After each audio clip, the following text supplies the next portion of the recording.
Hello viewers, welcome to my YouTube channel. Viewers, আগে আমরা যে ক্লাসগুলো চলছিল WBSSCর, ঠিক আছে, সেই ক্লাসগুলো কন্টিনিউ করছি। হিস্ট্রি ক্লাস অনেকগুলো হয়ে গেছে, 7টা, আজকে হচ্ছে 8 নম্বর। ঠিক আছে, ইম্পর্টেন্ট কোশ্চেনগুলো। এরপরে কিন্তু আমরা পলিটি শুরু করব। পলিটির পরে তারপরে আমাদের শুরু হয়ে যাবে জিওগ্রাফি শুরু হবে। তারপরে হয়েছে আমার হিস্ট্রি, পলিটি, ইংলিশটা চালু করে দেবো তারপরে। তো ভিডিওগুলো যারা দেখছো, কন্টিনিউ ফলো করছো, অন্তত লাইক দিও, তাহলে বুঝতে পারবো যে কতজন ফলো করছো। লাইক দিলে বুঝতে পারবো। যারা রেগুলার ক্লাস করছো তাহলে সেইভাবে আমি ক্লাসটা কন্টিনিউ করব। কারণ সাথে আমার কম্বাইন কিন্তু পিএসসি ক্লার্কশিপ মেনের জন্যও কিন্তু চলছে ক্লাস। যদি সেরকম লাইক আসে তাহলেই ভিডিওগুলো আমি কন্টিনিউ করবো, নাহলে কিন্তু আমি করতে পারবো না। লাইক অন্তত চাই। ভিউ আসছে কিন্তু কোনো লাইক আসছে না, তাহলে বুঝতে পারছি না যে ক্লাস করছে না করছে না। তো চলো, আর বেশি দেরি না করে শুরু করছি। তার আগে একটা কথা, যারা চ্যানেল নতুন আছে অবশ্যই চ্যানেলটাকে সাবস্ক্রাইব করবে, নোটিফিকেশন বেলটা কিন্তু অবশ্যই অন করবে। তো আজকে যেটা টপিক হচ্ছে আমাদের বাংলার যে গভর্নর, গভর্নর জেনারেল, এই যে গভর্নর জেনারেল থেকে রিলেটেড যে কোশ্চেনগুলো, ঠিক আছে, সেগুলো আজকে কভার করব। তো চলো শুরু করছি। ভিউয়ার্স, প্রথম যে কোশ্চেন সেটা হচ্ছে, দেখো, প্রথম কোশ্চেন বলা হচ্ছে যে বাংলার প্রথম গভর্নর কে ছিলেন। তো বাংলার প্রথম গভর্নর, দেখো অপশন রয়েছে Lord Cornwallis, Lord Clive, Robert Clive, Warren Hastings, William Bentinck. সঠিক অ্যান্সার আমার হয়ে যাবে রবার্ট ক্লাইভ।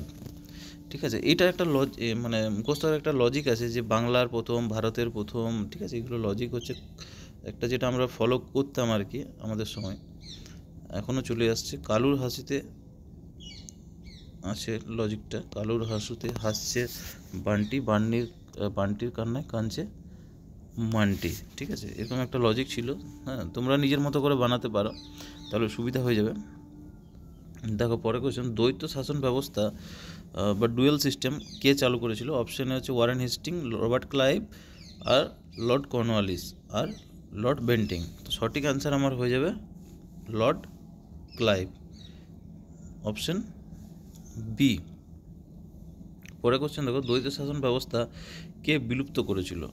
দ্বৈত শাসন ব্যবস্থা বিলুপ্ত করেছিল, অপশন দেখো Warren Hastings, Lord Bentinck, Lord Wellesley, Lord Dalhousie. সঠিক অ্যান্সার আমার হয়ে যাবে ওয়ারেন হেস্টিংস, অপশন এ। তারপর দেখো, ভারতের প্রথম গভর্নর জেনারেল কে ছিলেন। ভারতের প্রথম গভর্নর জেনারেল কে ছিলেন, অপশন দেখো Warren Hastings, Lord Bentinck, Lord Curzon, Lord Cornwallis.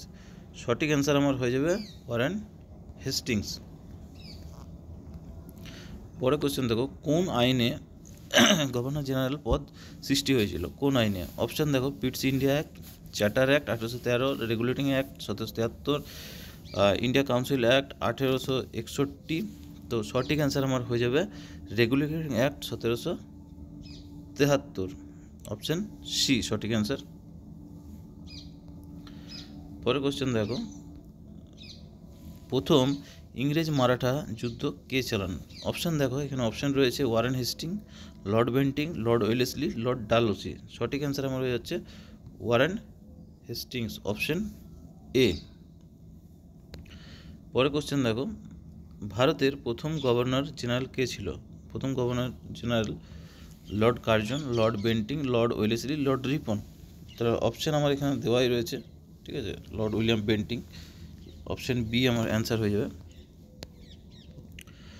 পরে কোশ্চেন দেখো, কোন গভর্নর জেনারেল সতী প্রথা বিলোপ করেন। অপশান দেখো Lord Ripon, Lord Dalhousie, Lord Bentinck, Lord Wellesley. এই ধরনের কোশ্চেনগুলো কিন্তু আরেকটি জিনিস বলে দিই, তোমরা মুখস্থ করার আগে তোমরা কিন্তু তার সময়কালটা মনে রাখবে, যে কার্যকালটা কত থেকে কত অবধি ছিল। আর এই যখনই কোনো কোশ্চেন দেখবে, ধরো কোনো এই যেমন সতী প্রথা, তাহলে তোমাদের যদি জানা থাকে সতী প্রথা কে রদ করেছিল, আর বিলোপ কে করেছিল, আর কত সালে করেছিল, তাহলে এই সালটা যদি তোমাদের জানা থাকে তাহলে তুমি বুঝতে পারবে যে কোন গভর্নরের সময় এটা হয়েছে। তাহলে তোমাকে সময়কালটা জানতে হবে। সময়কালটা জানলে অনেক সুবিধা হয়ে যাবে, যে কোনো কোশ্চেন আসুক তাহলে সেই কোশ্চেনটা যদি তোমার সালটা যদি মনে থাকে, মনে থাকবে আশা করি, ইম্পর্টেন্ট কোশ্চেন, তাহলে তোমরা সেইটা কিন্তু গেস করে নিতে পারবে অপশানে, কারণ অপশান বেসিস তো সুবিধা হয়ে যাবে অনেক। চলো, কোশ্চেনটা হচ্ছে যে সতী প্রথা বিলোপ করেছিল কে। Lord Ripon, Lord Dalhousie, Lord Bentinck, Lord Wellesley. সঠিক অ্যান্সার আমার হয়ে যাচ্ছে লর্ড বেন্টিং। পরে কোশ্চেন দেখো, ইংরেজি শিক্ষা প্রবর্তনে সুপারিশ কে দেন?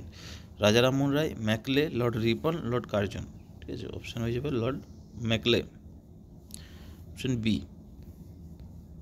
তারপরে দেখো, স্থানীয় স্বশাসনের জনক মানে father of local self government কে কাকে বলা হয় আর কি? Lord Ripon, Lord Curzon, Lord Dalhousie, Lord Hardinge. তো অ্যান্সার আমার হয়ে যাবে লর্ড রিপন। পরে কোশ্চেন দেখো, ডক্টরিন অফ ল্যাবস কে চালু করেছিল? অপশান দেখো, Wellesley, Lord Dalhousie, Lord Ripon, Lord Curzon. সঠিক অ্যান্সার আমার হয়ে যাবে লর্ড ডালহৌসি, অপশান এ। তারপর দেখো, ভারতের প্রথম রেলপথ চালু হয় কোন গভর্নর জেনারেল আমলে? অপশান রয়েছে আমার এখানে দেখো, Lord Ripon, Lord Dalhousie, Lord Wellesley, Lord Curzon. তো দেখো, এই কোশ্চেনটা কিন্তু তোমাদেরকে শুধু সময়কাল না, আর একটু জানতে হবে। অ্যান্সারটা হচ্ছে আমার লর্ড ডালহৌসির সময় হয়েছিল।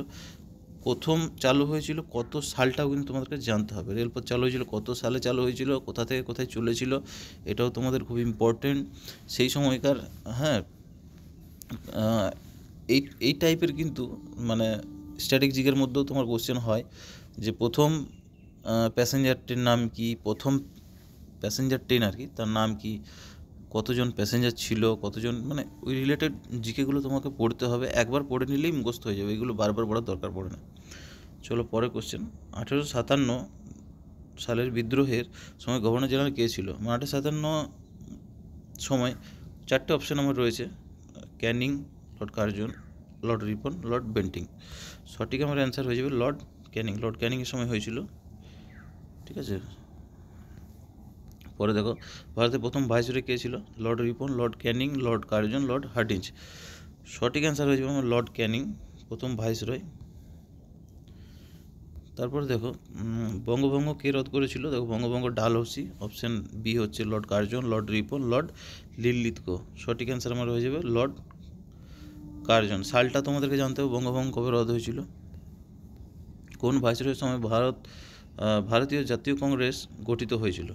জাতীয় কংগ্রেস গঠিত হয়েছিল, অপশান দেখো, Lord Ripon, Lord Dufferin, Lord Curzon, Lord Liton. এখানে কিন্তু জাতীয় কংগ্রেস সালটা আমি জাতীয় কংগ্রেসের ক্লাসও করেছি আগের দিন, ক্লাসটা তোমরা দেখিনি, জাতীয় কংগ্রেস থেকে মানে যে কোশ্চেনগুলো হয় আর কি। সঠিক অ্যান্সার আমার হয়ে যাবে লর্ড ডাফরিন। ঠিক আছে, আবার বলছি, যারা জাতীয় কংগ্রেসের ক্লাসটা করনি, ভিডিও নিচে ডিসক্রিপশানে আমার দেওয়া রয়েছে বা প্লে লিস্ট আমার করাই আছে, WBSSC group C group D একটা প্লে লিস্ট আছে, সেখানে কিন্তু দেখে নেবে, হিস্ট্রি বলে লেখা আছে। চলো তারপরে কোশ্চেন দেখো, দিল্লি রাজধানী হিসেবে ঘোষণা করা হয় কার শাসনকালে? অপশান দেখো, Lord Hardinge, Lord Curzon, Lord Ripon, Lord Linlithgow. সঠিক অ্যান্সার আমার হয়ে যাবে লর্ড হার্ডিঞ্জ 2, মানে দ্বিতীয় হার্ডিঞ্জ আর কি। সালটাও তোমরা জেনে নেবে একবার। ঠিক আছে, তারপরে দেখো, জালিয়ানওয়ালাবাগ হত্যাকাণ্ডের সময় ভাইসরয় কে ছিল? অপশান দেখো, লর্ড চেমসফোর্ড, লর্ড রিডিং, এটা আরউইন হবে। ঠিক আছে, লর্ড লিনলিথগো।